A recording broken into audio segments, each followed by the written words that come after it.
আপনারা দেখছেন বার্তা এক নজর।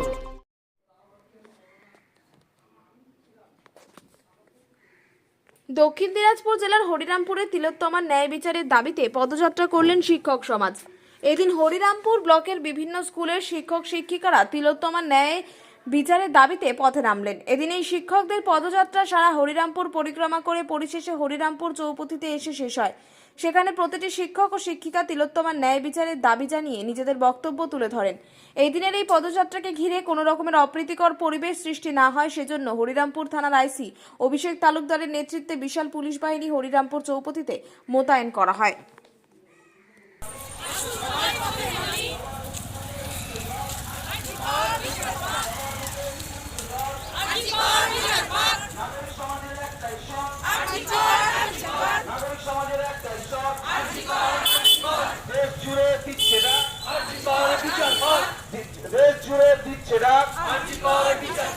রাজ্য জুড়ে দিচ্ছে না।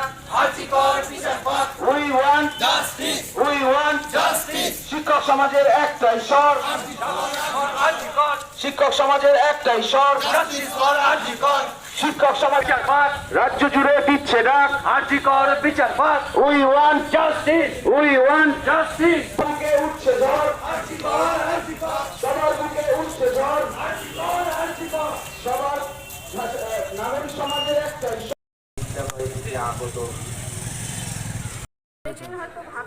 আজকে আমরা দীর্ঘদিন ধরে আলোচনা করছি ব্যাপারটা। একটা ঘটনা ঘটে গেছে আরজি করে, প্রচণ্ড হৃদয় বিদারক ঘটনা। এই ঘটনার সাক্ষী হতে আমরা চাইনি, কিন্তু আজকে বাধ্য হয়েছি সাক্ষী হতে। যে এই রাস্তায় না নামলে বোধহয় আমরা একটা দায়িত্ব থেকে নিজেদেরকে গুটিয়ে নিচ্ছি। মানুষ হিসেবে, মানবতার পূজারী হিসাবে আমরা আজকে এই রাস্তায় যে নেমেছি, আমরা বোধহয় একটা দায়িত্ব নিজেরা পালন করছি বলে মনে হচ্ছে। আমরা গর্বিত। এই সংগ্রাম, এই অভিযান যেন চলতেই থাকে যতক্ষণ পর্যন্ত আরজি করের অমানবিক নির্মম নির্যাতনের ঘটনার প্রকৃত দোষী যারা তারা শাস্তি না পাবে, ততদিন পর্যন্ত যেন আন্দোলন আমরা সামিল করতে পারি।